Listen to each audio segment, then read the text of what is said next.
जब त्रिभुज की भुजा को हम आगे बढ़ाते हैं, बाहर जो कोण बनता है बहिष्कोण पाते हैं। इसके मान के लिए पड़ोसी छोड़ देते हैं। ये इसका पड़ोसी कोण है और इसके दूर वाले हैं। इसके मान के लिए पड़ोसी छोड़ देते हैं। जो कोण दूर होते हैं उन्हें हम जोड़ देते हैं।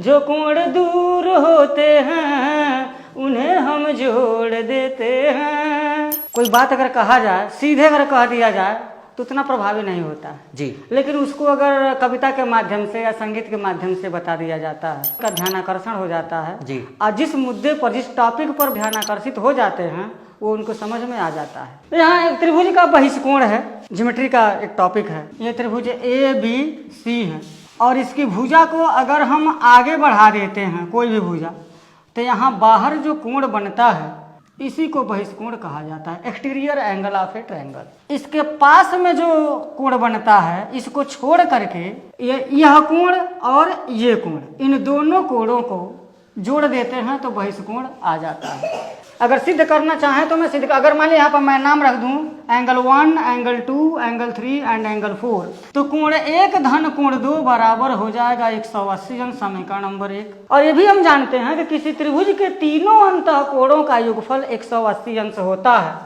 तो यहाँ यानी कि कोण 2 धन कोण 3 धन कोण 4 ये भी 180 अंश के बराबर हो जाएगा। इन दोनों समीकरणों का राइट हैंड साइड अगर बराबर है तो इसका लेफ्ट हैंड साइड भी बराबर ही हो जाएगा।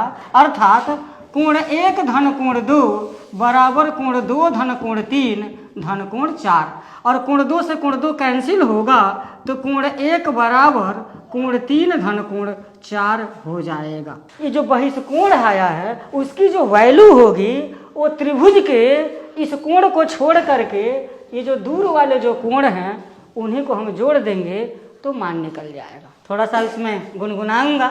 जब त्रिभुज की भुजा को हम आगे बढ़ाते हैं, बाहर जो कोण बनता है बहिष्कोण कहते हैं।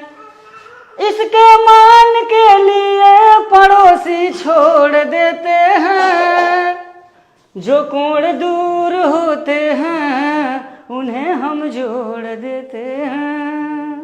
चलेगा, बहुत बढ़िया है कि आप गाने के साथ साथ पढ़ाते भी हैं इसमें। जैसे इस तरीके से समझ जाते हैं इसको।